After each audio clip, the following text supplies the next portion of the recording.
To reach the level of master, he destroyed all the established traditions of swordsmanship. A tall knight holding up his hand clutching a shiny spear, the greatest spearman of all time, the great hero Joshua Sanders, who was able to put an end to the long civil war of the mighty Avalon Empire on the vast continent of Urgan. But still, such a pitiful end for the greatest spearman, says the Lord of the Magic Tower Evergrande. The man in the red robe echoes the Lord, speaking of a noble warrior with a huge mana and combining combat skills with divine power, a deadly combination. United in one body, these two forces cause confrontation. The main character, lying on the ground, coughs with blood, presses a glove to his mouth, and repeats only one question: why? He never had any thoughts of usurping the throne.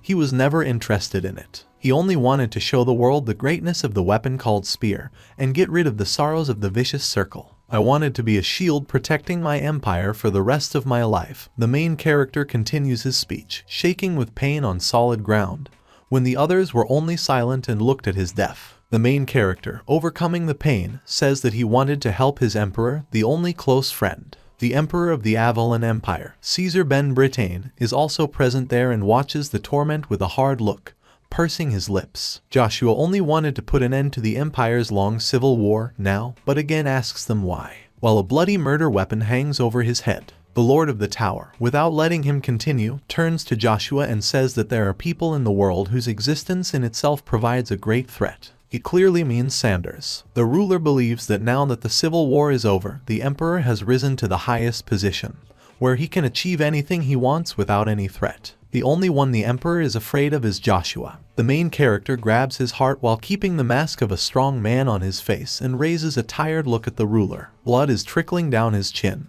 The Lord is really amazed by this moment, so he continues his speech by running his fingers over the shiny blade and causing a shower of blue sparks. It takes decades to apply mana on a tiny dagger, but Joshua has mastered a spear that is at least as strong as two combined blades. The main character's gaze falls on his spear, which lies behind him, shimmering in the light of the moon. It is impossible to count how many enemies were struck by this spear, and the hero, perfectly controlling the energy, also left a little. The Lord peers with a glowing ball, which he holds in the palm of his hand. Now he knows that Sanders has passed another wall. The main character screams in pain and drops of sweat run down his thin cheeks. Blood splashes from his open mouth, and the earth is getting closer. The ruler excitedly shouts that he saw the warrior fall to the floor of the ruins of Ammon. A leg wrapped in armor appears from the bent to the ground. The emperor's warrior, who was also afraid, was terrified that just by looking at him, he would temper him with that damned spear. The main character finds the strength to raise his eyes, clenching his teeth from the pain tearing him apart and the magic that flows in black tongues from his body.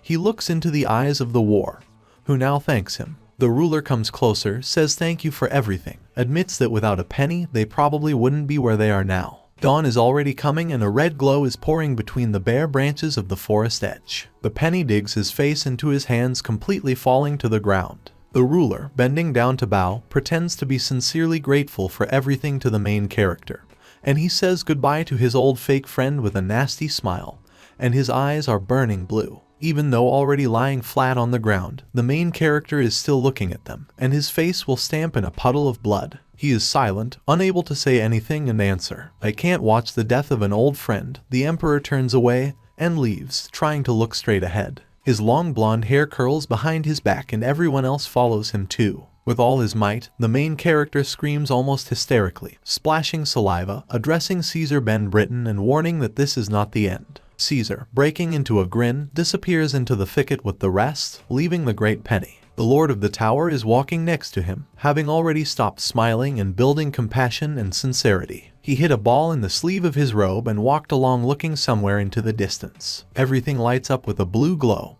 and the main character finds himself in a circle with a lot of runes around the edges. A strong wind is rising, rushing around in gusts. He screams in amazement, because at this speed in the magic circle of the explosion, it will take no more than 5 minutes.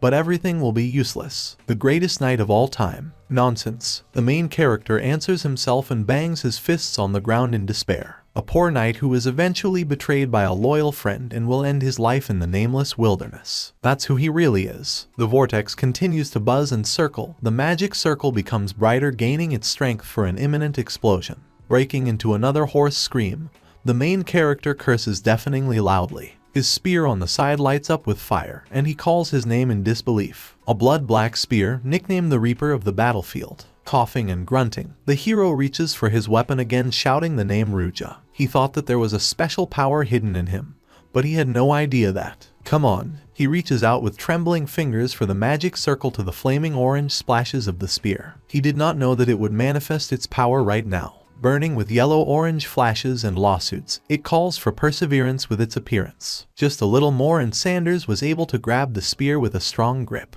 The earth is already splitting into cracks and is going to fall apart. The count goes by seconds. The earth swells with a huge dome lifting the hero up, who is already completely exhausted, and explodes with a huge and bright wave. Bright streaks mixed with the whirlwind and illuminated the wilderness. The sky became darker, and the moon turned bright red. Archduke of the Avalon Empire, the land of knights, Joshua Sanders met a futile end that didn't match his reputation as an invincible knight of the lance. Falling into a pile of hay, the boy rolled down with a frightened squeal. Instead of armor, he was wearing a light shirt and shorts with a vest. He looked around, wondering where he was. He shouted, "Damn it, is this a stable?" "What's it?" It was the main character, but he didn't understand where he was and why. He remembered that he had died from an explosion on that forest edge. Looking at his hands, he asked why his hands were like that again, and the thought came to his mind immediately. Really, once outside, he immediately jumped to the bucket by the well, and his reflection on the water surface was a young boy with blue hair and eyes. Realizing that he was younger, he realized that he was in the place where he had lived before. Everything was bright and bright in the spacious courtyard. But an empty stone well stood with a wooden roof in the middle. A few barrels and rags were further away at the very wall of the barn. Blue roses, bright green tree branches and grass sprouted on dry land, a stable with horses and a dilapidated building with a barn. He looked at everything and finally exhaled, laughing softly. Everything seemed funny to him then. He clenched his fist tightly and decided this was another chance for him. Caesar Ben Britain. Everything will be different in this life. The protagonist decided enthusiastically, and his body was filled with great confidence and strength. The main character felt confident, clenching his fist. He was confident in the success of his return. I felt very inspired. Someone called out to him and 3 tall young guys came closer. One of them came forward, asking about why the main character is standing here and not cleaning horse manure as he was ordered. The boy remembered these guys. They were the personal army of the Duchy of Agnes, Centurions Rolls, Lloyd and Gort. "You have to answer when someone talks to you," the soldier said rudely, coming closer. "Have you forgotten Lloyd? He's dumb. Obviously, he won't answer you." The blonde-haired Rolls gave a voice and their faces broke into ugly smiles. Joshua pretended he couldn't speak because he knew if he opened his mouth, he would get a lot more. Gort turned his head comically. He jokingly said that he hadn't seen Lucia for a long time, and Rolls asked him to be quiet. If the Duke who visits this maid from time to time hears, then they will all get into trouble. None of them knows what he will do when the Duke finds out about their words. The main character was angry, but continued to look at the floor and remain silent if someone utters this name so disrespectfully again. His mother, whose name is Lucia, appeared as a memory before his eyes. A thin woman with blue hair and the same light eyes, who carries a bucket of apples in her hands. The personal maid of Duke Agnes, and Joshua is the illegitimate son of the maid and the Duke, who raped the maid Lucia. The corpse's owners knew this very well and viciously tortured the boy, who had noble blood and enjoyed it. The main character froze, scrolling through the memories in his head, especially these 3 who were standing in front of him now. Then he swore, by all means, to take revenge on them. Maybe now he will have such an opportunity. Joshua continued to listen. Lloyd wanted to see Lucia today for some reason and was having fun telling Rolls about it with his arm over his shoulder. The blonde man was still trying to calm his friend down, scaring them that they would be heard. Lloyd raised his hand skeptically, pointing at the main character, who can even hear them there in a backwoods stable. Well, except of course Joshua. Besides, he remembered the Duchess's words. She told them that even if they got rid of Lucia and this scumbag without anyone's knowledge, she would take responsibility. It's just the perfect time for that, but Lucia wasn't there. However, they did not get upset for a long time. There's nothing you can do about Lucia's absence. Lloyd suggested that the guys have fun with the mute until she returns. None of them would ever refuse such entertainment. The main character couldn't let these bastards who insulted his mother get away. He clenched his fist to test his strength. Flames of golden shimmers encircled his hands. Will it work? The way he uses the mana technique he learned is different from the usual methods that were used before his return. A technique he discovered in ancient ruins with his favorite spear, Ruja. It was able to peak instantly due to the tremendous impact that could shake the world. More importantly, the mana technique that our hero was trained in had a completely different method of work. This is not done by accumulating mana in the core, which is located under the stomach, and by using mana from the environment. Mana sparkled purple around blue roses and even in a bucket of well water. She is not limited to a small plate called the mana core and absorbs mana with her whole body. She also concentrates mana where it is needed to splash it out instantly. Joshua didn't go through the core formation process that everyone who uses mana needs. Thanks to that, I missed the process, which takes others whole years. Mana was already sparkling in his hands, and he was almost ready to defend. There's nothing you can do about his quick start as a mana user. Pushing forward, a soldier came out, who was silent all the time. He was filled with anger from just looking at Joshua. The loudest of them intervened with a joke about Gort's mood. According to him, Gort was rejected by the very lady he was pining for. Rolling up his sleeves, Gort waved a stick in his hands. He wasn't going to hold back today. Did he faint standing on his feet, out of fear? Gort asked, and Lloyd approached in surprise. The main character even closed his eyes and looked as usual from the outside.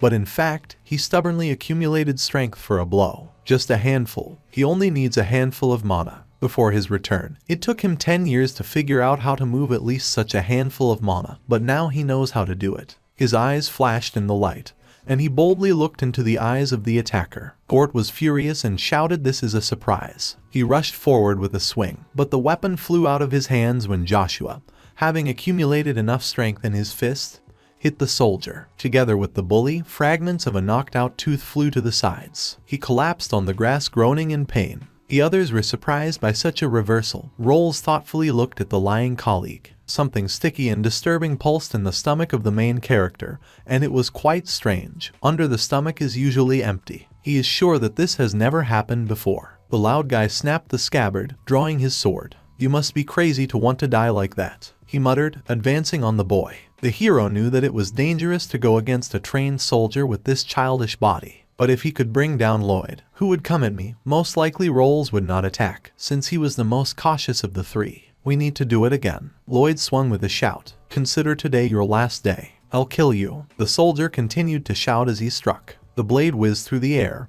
and the kid dodged just in time. Gathering his strength again, he braced himself for the blow. The soldier, noticing the glow, only managed to assume with doubt that it was mana. The main character tensed up and made a lunge, jumping up. His fist hit the enemy's cheek with all its might, spraying blood everywhere. The soldier flew back a few meters and fell to the ground without moving. Rawl stared at the boy in amazement. "You're crazy," he stammered. Who knew that a scumbag who can't even speak hides such power in himself? The first time it could have been an accident, but the second time... The main character examined his hands, which were shaking with tension. He was in pain because he was spending only this mana. He believed that Rolls was someone who rose to Centurion thanks to his wit, not his skills. He's no better than the ones Joshua has already defeated. But he's dangerous. It was impossible to show him weakness. "Pass the message," the main character shouted to the remaining guy. He was surprised that the child still knows how to speak. Ignoring the questions, the boy moved towards the frightened soldier, continuing to speak confidently and imperiously. "From now on, anyone who insults his mother, including the Centurions, he won't stay alive." The main character broke into a roar. "After meeting me, Joshua." His eyes flashed with anger and Rolls staggered away sighing. With screams and swings of his hands, he took to flight, still claiming that he had met a monster. The hero, left alone, rested his hands on his knees to catch his breath. Lights danced in his eyes, and his breathing did not calm down at all. The eyelids began to get heavier, everything became more blurry, and the boy cursed, breaking off in mid-sentence. He fell flat on the grass, hitting his head hard. Consciousness was already leaving him, and he immediately closed his eyes, completely weakened. He slowly fell into darkness and unconsciousness. 3 men gathered at the main entrance, discussing a recent event. The one standing in the doorway was talking about the dumb kid from the stable who beat the shit out of 3 Centurions. Brown, with a broom in his hands, adds that there is a rumor that this boy is only pretending to be mute. The third man rubs his chin thoughtfully,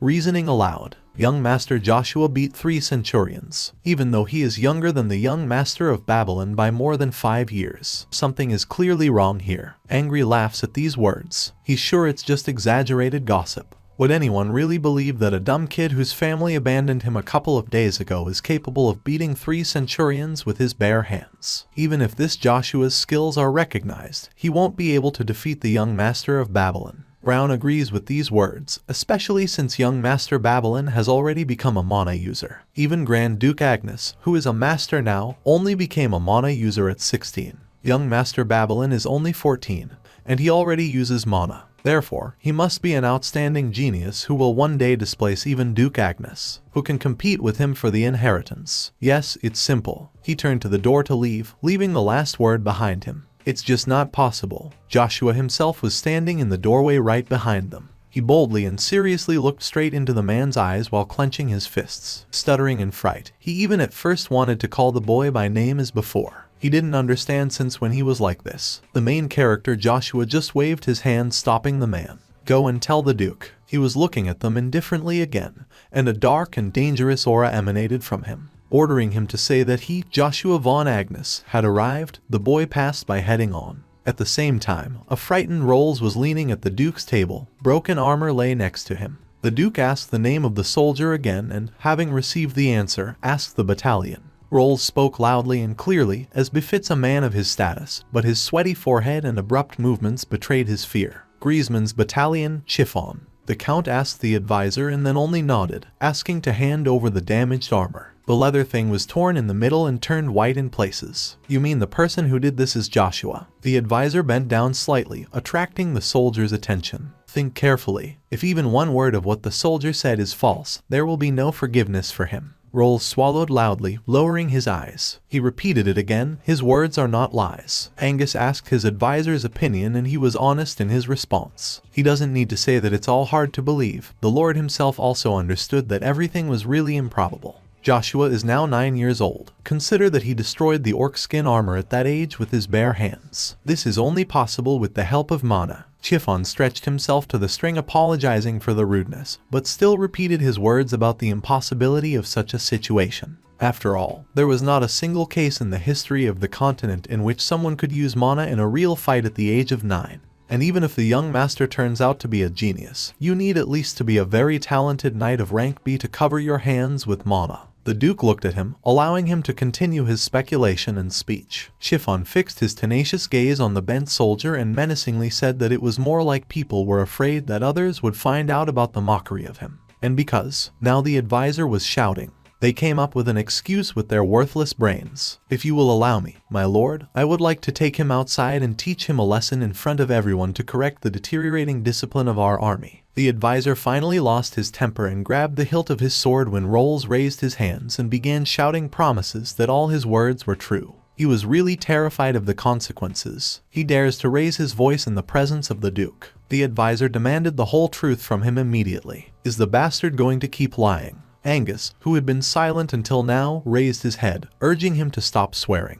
The advisor still insisted that it was impossible to leave everything like this after the rumor that the soldier had spread. The Duke stood up, leaning his hands on the table and leaned forward, confidently declaring that they would find out the truth only after meeting Joshua himself. It's time to meet him for the first time. Duke Angus wants to see it for himself. Having already fallen silent, the advisor was surprised. The Duke will go by himself just to see the concubine's son. He did not show such interest even in the young Master Babylon, who is called the greatest genius of the empire. After notifying that Joshua was already in the mansion and should be on the first floor, the advisor moved forward, following his lord into the corridor. At this time, Babylon was walking down the corridor of their Angus mansion. He stopped when he noticed a child at one of the portraits. He was wondering what the bastard had forgotten here. Joshua did not react at all to someone's presence and voice. He only stared at the tall picture in front of him, clenching his fists again. A familiar face was depicted there. The current Emperor of Avalon, Marcus von Britain.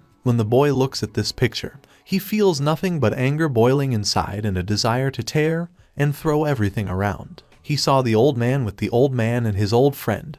They were too similar to Caesar von Britain, to whom the main character was going to take revenge at all costs. How much longer is he going to ignore Babylon? The teenager was angered by such behavior and decided to immediately teach a lesson and show who is strong here. Quickly gathering the power of mana in his palm, he clenched his fist and moved to strike. When the distance from his fist to his cheek was already small, Joshua intercepted it without looking, squeezing it tightly and passing impulses of his mana through his skin. Are these rumors true? It flashed through Master Babylon's mind, but he still wasn't going to give up without a fight. He was already preparing to attack with his free hand, but his father appeared in the corridor. As he approached, he sternly asked what he was doing. The palms of the guys separated with a clap, and the elder fell on one knee to greet his father. He is not impressed by this. He asked his son again what he was doing right now. Babylon replied almost confidently that it was only the cordial greetings they exchanged. Joshua only nodded when the Duke turned to him. Counselor Chiffon was amazed. This kid dares to answer Agnes' question with just a nod. Is he crazy? Throwing back his robe, he grabbed the hilt of his sword again. So he loudly asked to show his respect to Duke Agnes, to immediately greet him properly. The Duke only waved his hand, ordering the advisor to finally be silent. Joshua's gaze is filled with malice. That portrait reminded him of that bastard's face. Now anger is boiling in him, which is tearing from the inside. He can't control his emotions properly, not good. Agnes does not let people leave so easily that they show hostility. And it doesn't matter if it's a son or not. The Duke urged him to come closer if he calmed down. He needed to check Mana. Babylon was angry. It's a stable boy who cleans shit every day. Can he use Mana? The advisor intervened, trying to warn of the danger of the decision. But Angus only repeated his request. The Duke is one of the 5 masters of the Empire. He is sensitive to Mana. If he detects an anomaly, then Joshua's plans will come to an end. Unable to stand the silence, the Duke himself grabbed the young man by the hand, pulling him to himself. The glow of Mana burned his glove. He watched, stunned. The Duke squeezed the boy's hand, bringing it closer. He had to maintain his stability and look into the Duke's eyes. If a man sensitive to Mana discovers something abnormal that Joshua does not know, then his plans will collapse. Agnes frowned at the child's wrist. No Mana, he asked softly and let go of his hand casually. Babylon, still on one knee, was smiling. He was definitely pleased with this fact. He even thought that it was great. The advisor began to talk about his speculations again.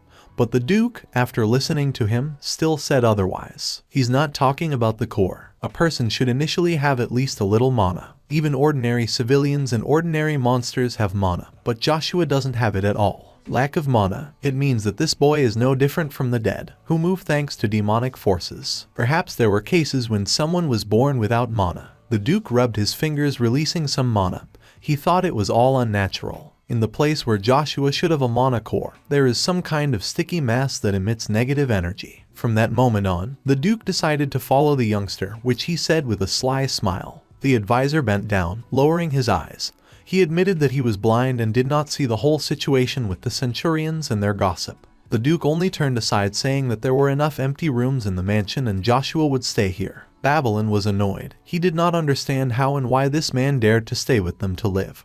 But his father's cold gaze and imperious voice made him calm down and scared. He ordered advisor Chiffon to show the child a room and start teaching chivalry from tomorrow. If Master Joshua turns out to be talented, then it's worth teaching him the method of using the Crimson Knight's Mana. To the guy's next doubts, Agnes only turned away, about to leave, and threw words that they had plenty of time and they would find out everything if they were patient. The Duke was looking forward to the next meeting with young Master Joshua, which would take place in a year. The counselor brought the boy into a spacious room and asked him to contact him if he needed anything. He behaved quite differently from the Duke, and he did not stop thinking about gossip. The boy must have really been mute, because he can't even express happiness at such an honor. He just looks around the room with a bored look. Joshua fell on the bed with his arms outstretched. He wanted to fall asleep just like that, but one thought occupied his head. Profile of Duke Agnes, who said he was looking forward to meeting in a year. Duke Agnes spends most of the year in the Golden Palace of Acadia, the capital of the Avalon Empire. Most likely, he returned to his domain to rest for a while. Joshua was already on his feet. He was still preoccupied with the idea that the Duke knew what the boy did not know. That would be dangerous. Looking at his hand, he got up from the bed, sighing heavily. There was nothing concrete right now, and the time to regain my former strength was right. He clenched his hand into a fist, setting himself up with all seriousness for the night's work. That same night, Joshua deftly found himself in the courtyard of the mansion in a few jumps. He somersaulted in the air, pushed off the ladder and jumped, gently landing. The Mana accumulated in his legs shone golden. Now using this amount of Mana has become easier. He will definitely be able to regain his former strength faster than he expected. But everything was overshadowed by an acrid pain in the stomach. The negative energy in his Mana core was mixing. There was a demonic and a holy one, but there was also one that held them back. Suddenly the boy realized exactly what it was. His faithful and beloved spear Ruja somehow got its energy into him and was now holding back the other two. Rough voices of the guards were heard from the side and the feet had to be taken away as soon as possible. Two men, hearing a suspicious rustle, immediately turned there, and the boy stopped, but, fortunately, he was no longer there. In any case, their shift was already coming to an end, so no one wanted to solve this problem. They had to return faster. Joshua ran along the path as fast as he could through the courtyard of the mansion, trying to stay closer to dark places. He suspected that most likely it was all about Rugia. Everything that happens to him must have something to do with his spear, if he can subdue all three types of energy. At the same time, there was a rumble and clanging in the small and empty shed. The woman screamed, trying to escape from the strong grip of the centurions. She asked to let her go and did not understand why they were doing this to her. Lloyd was holding her hands at the camp. Don't let her run away. Gort was already without armor, standing in a fighting stance, bearing his sword. He shouted, because of your son, our reputation is at the bottom. Lucia, listening, clung to the soldier's leather gloves with her teeth, and he screamed at the moment, releasing her. She didn't have time to take a step. Lloyd, yelling, hit her with his hand, pushing her to the floor. He deliberately exerted great force. The maid fell to the floor, hitting her head hard. I wanted to do everything in a good way, but you can't stand still, Lloyd says, sitting down next to her and lifting the girl by the hair. Gort was going to finish everything quickly by simply killing the hated maid with his sword.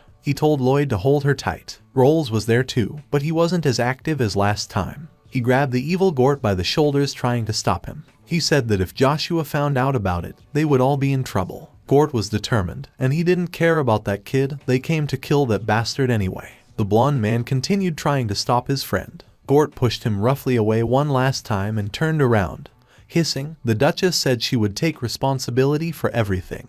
If you're afraid, then go away, you coward. Lloyd continued to pull the unconscious girl's hair while laughing. He was impatient. Why are we wasting our time? If you're scared, then it's better for a timid cat like you to leave, Lloyd says, grinning. They press the tip of the point to the maid's neck, and she is separated from death by one moment. The door to the barn opens and an angry Joshua stands on the threshold. The soldiers immediately distracted themselves from their entertainment by hooting something. Rolls tried to reason with his friends. He was shaking with fear, and he said that this was not the one they knew. Don't think that you scum will get out of here alive, Joshua hisses, grinning and looking at the enemies from under his forehead. The maid hears a familiar voice, but she has no strength left at all. The boy stood on the threshold and looked at the offenders point blank. He imperiously ordered to show himself to someone and get out. The soldiers, all except Rawls, were joking and showing off again, drawing their swords now about to attack Joshua. He, as if not noticing them, continued to calmly ask someone to show up.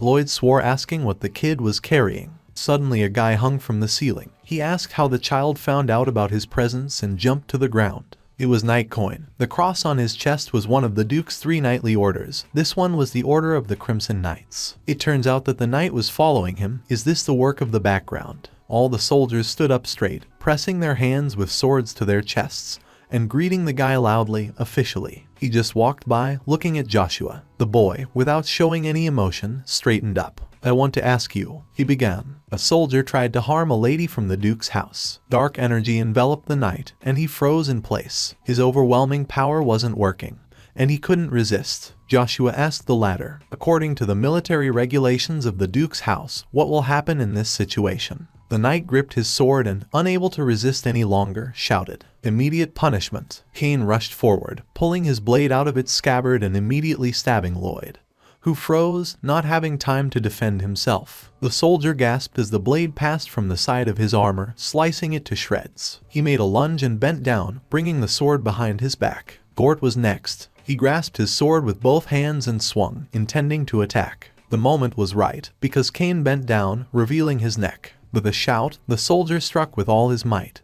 but his hand was intercepted, and the blades hit each other with speed. Gort asked Sir Cain to stop, but he was impenetrable and strong. He slashed at the soldier's chest, forcing him to fall to the floor, letting the weapon out of his hands. He immediately carried it to the last offender. Rolls froze to the side, screaming regret for his act. Trying to cover himself with his hands, he stepped aside, but the knight was already close enough to step over with his feet and raised his hand with a sword over the culprit. Joshua's imperious voice stopped him. The soldier slowed down and the blade just touched Roll's neck. He begged the knight to spare him. Cain approached his face frowning and hissed, if you want to live at least a second longer, then you'd better shut up. The boy was closer, said he was sure he was expecting a knight to stop, and just punishing them for hurting the Duke's wife. The knight Cain answered him. He is one of the 3 generations of knights who are famous in the duchy, but he belongs to the Crimson Knights who are considered the weakest. Also, he's probably one of the youngest if he couldn't resist Joshua's power. The centurions lay on the floor shaking and moaning.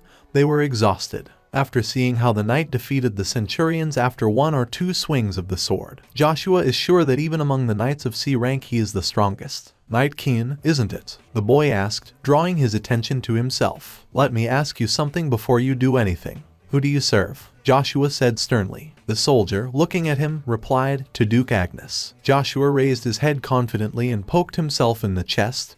He said, then one more thing. Who am I? Knight Kane only now realized that as he thought, this strong pressure and fierce gaze are too similar to. He looks like him. Joshua ordered him to lower the weapon, pointing his finger to the side. The knight sheathed his sword with a click, continuing to look at the little count. Rolls fell to his knees, pressing his head into the floor. He tearfully shouted words of gratitude. Thanks, thank you, Count. We will serve you faithfully. Listening to this, Joshua only got angrier. He towered over the pathetic soldier, grinning. He doesn't need the loyalty of someone like him. Joshua will never allow anyone who dared to raise a hand against him or his loved one to live. He clenched his fists and continued to speak in a rough voice. However, I am convinced that you are smart enough to understand this. Tell the rest of the soldiers about what happened, without missing a single detail today. If anyone dares to do something like that again, I will personally cut their throats. He broke into a snarling scream, intimidating the soldier even more, and the last thing he said was, disappear if what I just said reached you. The soldier ran screaming out of the building. The woman lying on the floor stirred and Joshua immediately softened, intending to approach her. He was stopped by the words of the Knight Kane. Are you really the Count I know? Haven't you changed too much? The Count I remember. Joshua looked at the knight with a sneer. An illegitimate son of a duke who can't speak. A stable boy who's been shoveling shit out of a stall all day. The knight, hearing this, lowered his eyes, admitting mistakes. All soldiers assigned to the Duchy of Agnes follow the orders of Duke Agnes, but they can choose their own master, whom they will serve until the end of their days, upon reaching the age of 23. A year from now, Kane will also face this choice. He confidently said that he trusted his instincts. Throughout the next year, in addition to performing his duties, he will be watching Joshua. A good solution would be to choose the treasure of the duchy, Babylon von Agnes, but not Joshua. If you look into the future. Lucia rose to her feet, whispering her son's name in disbelief. Her haggard, bruised face was bathed in tears, and she smiled easily when she saw her son. You're safe, Joshua. She spoke softly. The boy rushed to her, wrapping her in a strong embrace. He was crying too. He promised that from now on he would definitely protect her. Joshua is truly grateful to heaven for giving him a second chance to fix a past filled with regrets. This time it will be different. From now on, he won't be so timid. Not as Joshua von Agnes, the humble bastard from the stable, but as Joshua Sanders, nicknamed the strongest spearman in history. At the mansion, meanwhile, Duke Agnes was walking down the corridor to the reception room to meet Count Rebecca. Counselor Chiffon took him to the reception room, but this time he was not alone. Miss Iceland came with him. The unwanted visitor who came to Count Agnes so unexpectedly is Count Fonsel Jean Rebecca. Despite the fact that Count Rebecca has a lower status than the Duke, he is someone who cannot be ignored because of his influence in the empire. And a cute, blue-eyed girl with long blue hair. She looked aristocratic and had magic at a good level. His daughter, Iceland Jean Rebecca, one of the most talented people in the empire. She and Babylon are carefully watched when they spar or just practice together. A genius of magic who reached the second class of a magician at just 9 years old. There are people who can't use mana because of the curse, but there are those who are able to use mana better than anyone, since they have received the blessing of mana. Iceland Jean Rebecca was one of those who was blessed with mana, the blessing of mana, which allows the user to feel and use mana without learning it. It is also called the greatest gift of the gods among magicians. The reason why Count Rebecca came with such a treasure is because of which Count Fonsel Jean Rebecca, according to Duke Agnes, will pester him all day. Count Babylon will be 15 next year, says the advisor. We can say that the throne is already his, because there are not even 3 years left before his coming-of-age ceremony. The Duke only reminded that Babylon already has Lady Charlie. The 5 duchies of the Avalon Empire have enormous power and influence. Lady Charlie is the daughter of the Font family, who received their title of dukes for their wealth. She was more active and loud than Iceland. Sometimes she could behave more freely than she was allowed. Her hair was bright red and long, which made her even more noticeable. The advisor continued, as you said, it's better to choose Lady Charlie if you want to consider the Duchy of Font. The Duke only said that he was of the same opinion, and that was unfortunate. Agnes' greed for talents is immeasurable. As immeasurable as the greed for military power. Someone who evaluates others only by their skills. That's who Duke Agnes is to Counselor Chiffon. The man stopped suddenly and half turned to the advisor and asked how Joshua was. The advisor wasn't sure he understood the Duke now. Agnes interrupted the advisor saying, "I told him that I would give Lady Iceland to him." The counselor intervened again and was surprised, seemingly not understanding a word of what Count Agnes was saying. He did not know and did not understand how his lord could give the Lady Iceland, who has the blessing of mana, to someone who is unable to use mana because of the curse. Young Master Joshua. It was a bright night. Joshua was climbing a small rock with his bare hands and breathing heavily. It was very difficult for him, but he was already close to the ledge and therefore tried harder. There is an old rock to the north of the garden of the Duchy of Agnes. Before his return, he often climbed it to be closer to his late mother. Trying to throw his other leg over the ledge to get up, he wondered, has she always been this tall? There he once accidentally found a hidden passage. Now, feeling the ground, he was sure that this passage was somewhere here. A thud attracted him. It was here that he once found his religion. Joshua bit through his finger until it bled and squeezed out a few drops on the ground. It was highlighted in blue and a small magic circle filled with runes and patterns was formed on it. As soon as the blood got into it, a large portal grew in front of the boy. It glowed blue, spewing out many sparks. The boy confidently stepped into it and found himself in another place. A tall, abandoned temple appeared before him. The road to it was all broken and cracked. He walked forward, looking at everything around him. Old dishes, jugs and pots lay in ruins. This surprised Joshua because when he first came here, the place looked less like ruins. And Ruja was on the altar in the center of the temple, all in chains, but now in the same place at the altar on top of the torn cloth lay some kind of small, metal rod. Joshua took hold of its middle and the metal began to glow. The light was getting brighter and I had to cover myself with my free hand from it. The boy screamed when a strong wave of light knocked him off his feet, but did not let go of the wand from his hand. He opened his eyes and found himself not in a temple, but in the middle of a white wasteland. He did not understand what had just happened. He noticed that he no longer had the wand. A strange voice was heard from the side. He was calling Joshua. A baton hovered in the air nearby. Joshua looked around, startled. The wand was suspended in the air and it breathed dark energy. That strange voice sounded again. He said, "I'm not a metal rod. I am an artifact of the demonic god, Ruja." Joshua was shocked. Was it referring to the demonic god's divine artifact? The spear that he fought with was a demonic god artifact. And why did she look different now? Joshua still didn't fully understand what was happening. Did her appearance change because she went back in time with Joshua? Ruja spoke again, "We don't have time. The two energies in your body will eventually kill you. There is only one way to subdue and use them.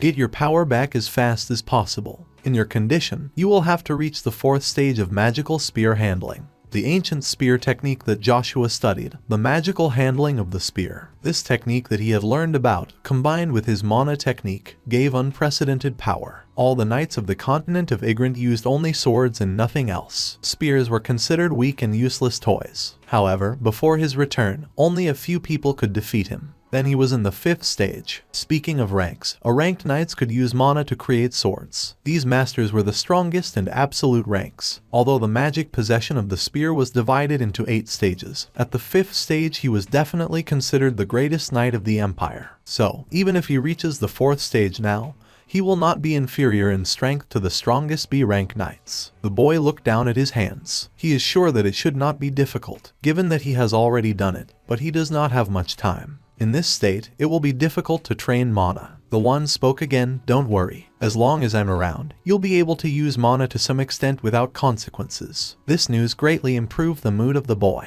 Ruja continued talking, asking Joshua to constantly practice and improve his skills. When he reaches the peak and Ruja regains his strength, he will fulfill his dream. The wand began to dissolve into the surrounding whiteness. Their time was running out. Joshua didn't understand everything yet, but Ruja said she would explain next time, and everything was swallowed up by the same bright light. The boy was excited and joyful again. "Is Rudy a spear?" She said that as long as he had this wand, he would be able to use mana to some extent. Joshua squeezed his eyes shut, saying everything to himself. A mana cultivation technique that no one else on the entire continent can master. Right now, the ability to absorb at least a handful of mana from the environment is important and necessary. He put the wand forward concentrating and a lot of mana lights flew in his direction. This is the first stage of magical spear handling. The force pierced through his body, illuminating his eyes with a bright blue like everything around him. His eyes sparkled with joy, and a smile stretched itself on his face. He was able to do it, but he had to move on.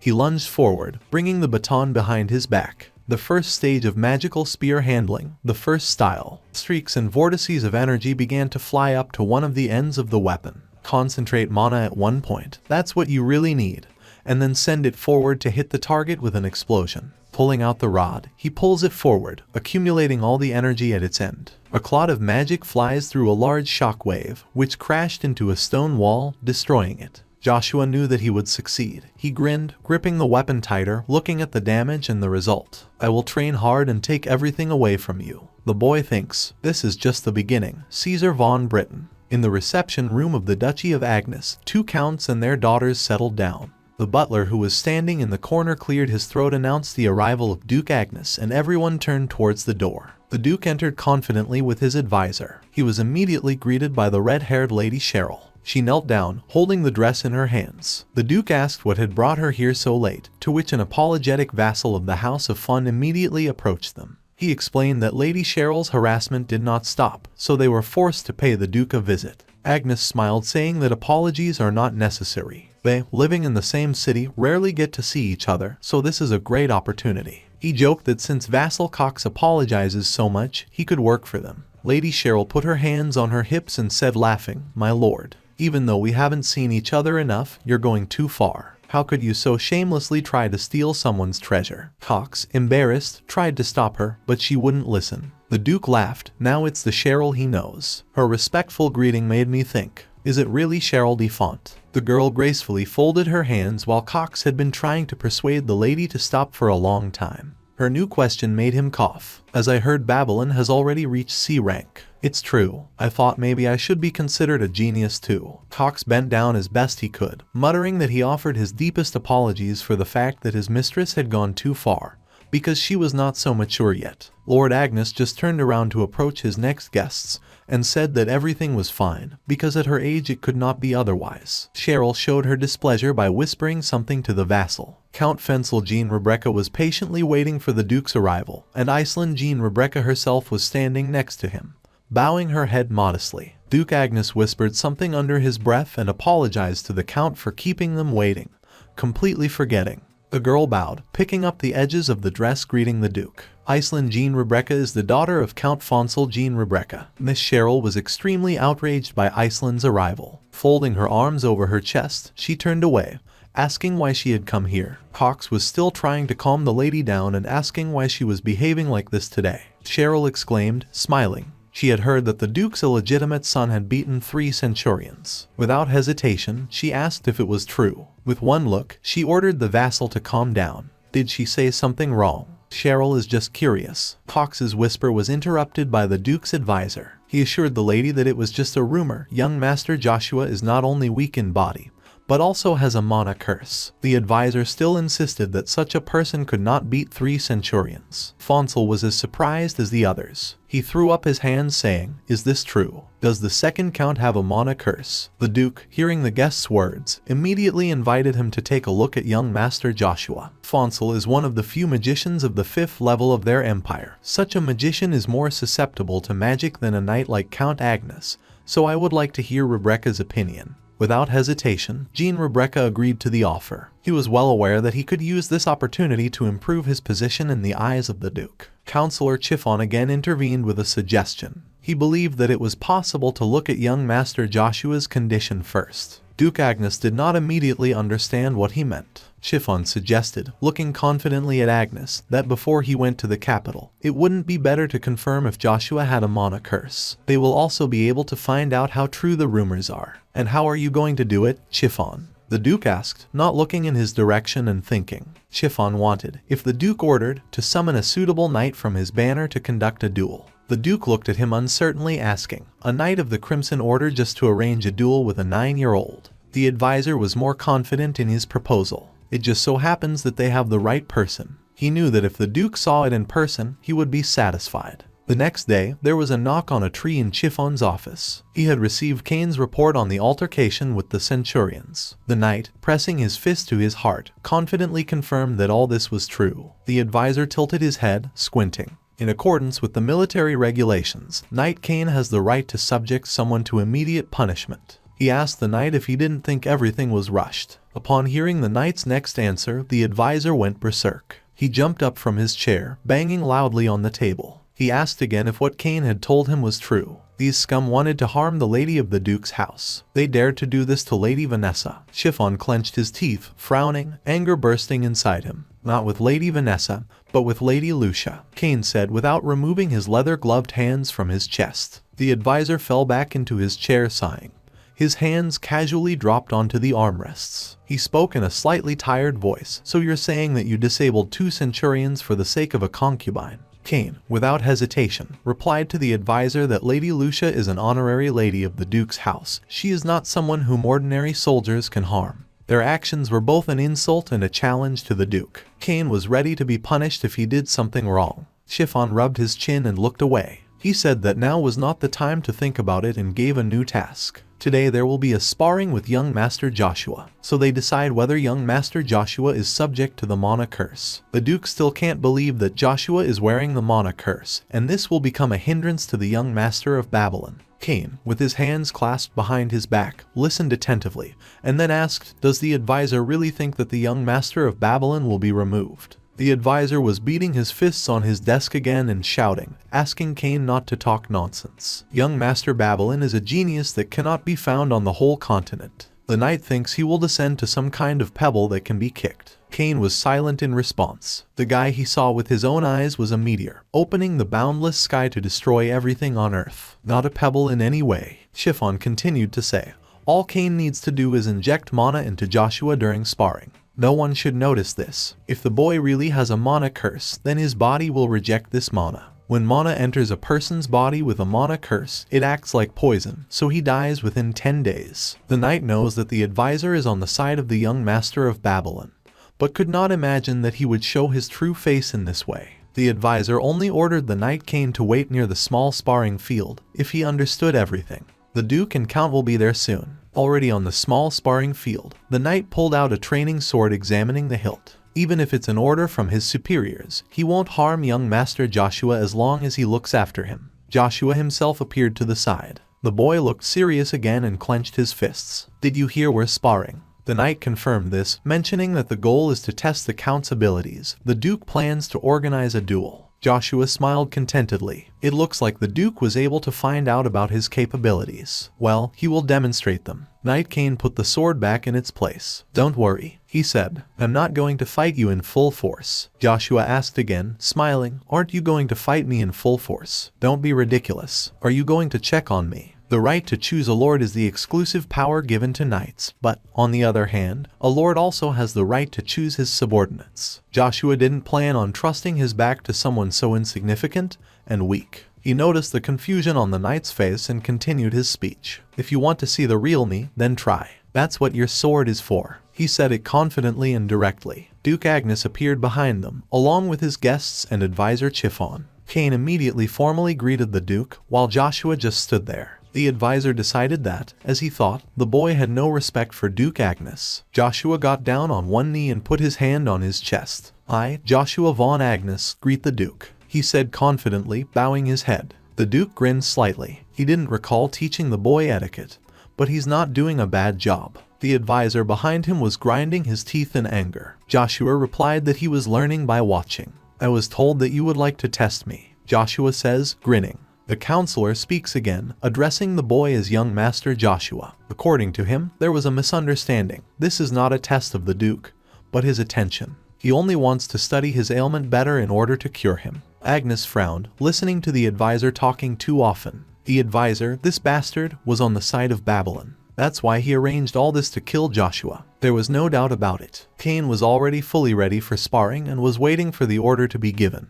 But the Duke stopped him, saying that Kane had misunderstood something. He shook his naked head negatively. Joshua's opponent today was not Kane, but Babylon. The boy swaggered forward, pathetically putting his hand on the hilt of his sword. I, the elder brother, will do everything in my power for my brother because I really value you," Master Babylon said youngly, coming closer to Master Joshua. The boy just gritted his teeth. Duke Agnes stood in front of the boys. He told them that since this was just a practice fight, they should use wooden swords. Babylon mockingly agreed with this and took out one wooden sword from the rack. He put it in front of him, saying that he wasn't going to fight at full strength. Babylon and Chiffon seem to have decided to put on a show to finish off Joshua, so he will have to demonstrate himself what a show is. He picked up a long broom from the rack. Swinging his leg, he broke off the end with one blow, turning the broom into an improvised spear. He held it out in front of him, warning that it would be enough for him. Lady Charlie, who was watching from the side, laughed, calling the boy funny.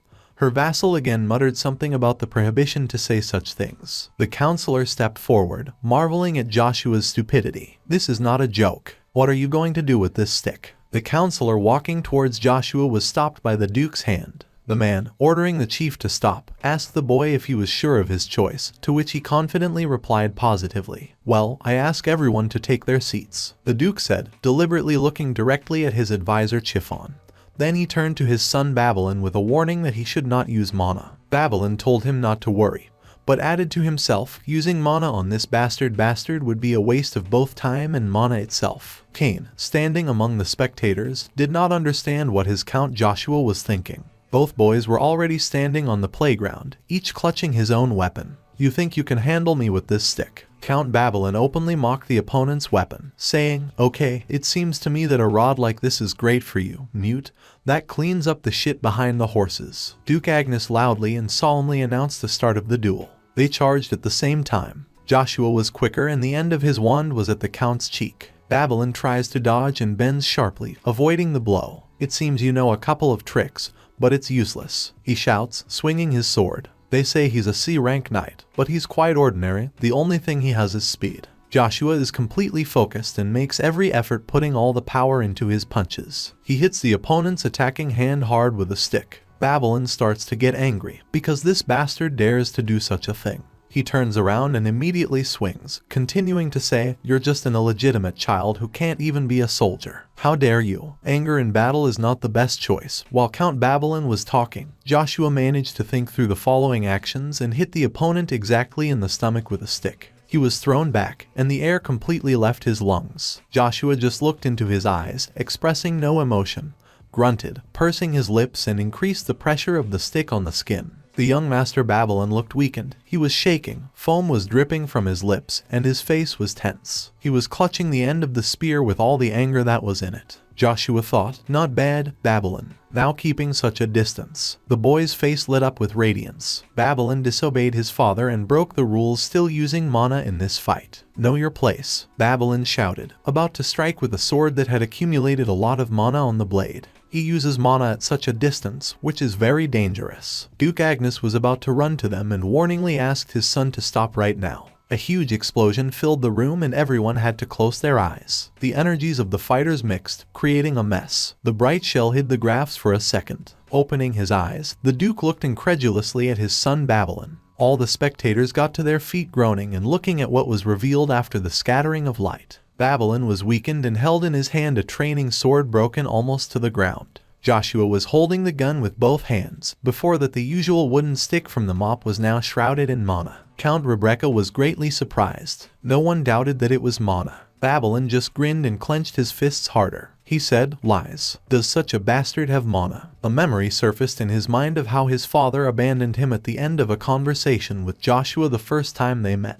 that he was looking forward to the next meeting at the end of his studies. But it doesn't matter anyway. Count Babylon wouldn't be able to accept that someone like the illegitimate bastard Joshua could be like that and possess mana. "I'll still be the heir to the dukedom," Babylon shouted, pulling his sword out of its scabbard with a click. Mana was already shining on the blade and was bright. "This dukedom will disappear in 10 years during the Civil War, but if there is a place where Joshua will be supported, then it will be much easier for him to implement his plans. I'll get this dukedom," Joshua thought, and both masters gathered to attack. A powerful wave of energy passed through them in pulses, and the light blinded the boys, forcing them to turn away. Their ears were blocked by the volume of the voice of Duke Agnes, who ordered them to stop. Sensitive Lady Charlie Oiknov covered her ears. The Duke looked strong and even dangerous. His energy was strong and mana was flying around, acting intimidating. You will not be forgiven if you continue fighting," he said sternly. Babylon and Joshua had no choice but to withdraw mana under a heavy gaze and lower their weapons. Counselor Chiffon was trembling, frozen in place. Impossible, he thought, clenching his teeth. Mana at 9 years old. This is the first time in history. In other words, it's an amazing miracle. The Duke turned to him asking, "Isn't that enough, Chiffon?" The advisor threw up his hands. He had never seen such mana. Count Rebecca came forward and said, "Duke, judging by what I saw, I'm sure it was mana. It's not as much as Count Babylon's, but it's different from any other mana we know, especially judging by her concentration." Lady Charlie at the other end of the room sighed with delight. "So does this mean that this kid can actually use mana?" she asked into the void, thoughtfully putting her finger to her cheek. Knight Kane, who was standing next to Lady Charlie, agreed. He didn't know who would have thought that Count Joshua was such an amazing person. Duke Agnes addressed the boy by name, drawing attention to himself as he turned around. Nearby, Count Babylon was looking away, biting his lip, because he was too angry about the situation and the end of their sparring, which turned into almost a massacre. The boy was very important to the Duke now. Being able to use mana at the age of 9 is especially interesting. Counselor Chiffon jumped forward again. His attempts to convince the Duke were becoming more and more like importunity, and it was annoying. Agnes did not even hide the fact that he did not like it. The advisor wanted to say something about the mana that Joshua was using, but he was interrupted. The Duke looked at him sternly and said briefly, "Chiffon, that's enough." The advisor immediately fell silent, stepping back. He continued to speak, already addressing the master. "Joshua, I need to sort out a few things, so come to me tonight." Babylon's anger now knew no bounds. His father never invited anyone to his room. How did a bastard who cleaned horse shit become like this? It was noisy in one of the guest rooms because Lady Charlie was jumping on the bed, repeating only that it was amazing. Hawks tried unsuccessfully to remind her to keep her dignity, but she just said, "A 9-year-old child was able to use mana. I've decided everything. Isn't he the best? I was worried that he was illegitimate, but his name is Joshua. I'll make it mine." Sometime after the sparring of the masters, Advisor Chiffon came to report on the results. Bending his knee, he silently endured strong blows to the face. The woman who was standing over him angrily asked, "Chiffon, what did you just say?" "By Babylon what?" Vanessa von Agnes was the elder sister of Emperor Marcus. The advisor, slightly stuttering, confirmed that young Master Babylon had lost to Joshua. Another slap in the face made him lean aside, but he remained on his knees showing respect. Vanessa couldn't accept that this bastard Joshua used mana, and was stronger than Babylon at the same time. She asked about what the Duke had said, and the answer did not please her again. According to Chiffon, the Duke seems to be going to take Joshua to Acadia. From the moment he saw Joshua's talent, he wants to keep him close to himself to observe. Vanessa pursed her lips, folding her arms over her chest. It was so clear that in any case, they would find themselves in a difficult position if they allowed this to happen. But Chiffon said it again. The Duchess only remarked that this would not have happened if the advisor had done his job carefully. The advisor asked her not to worry.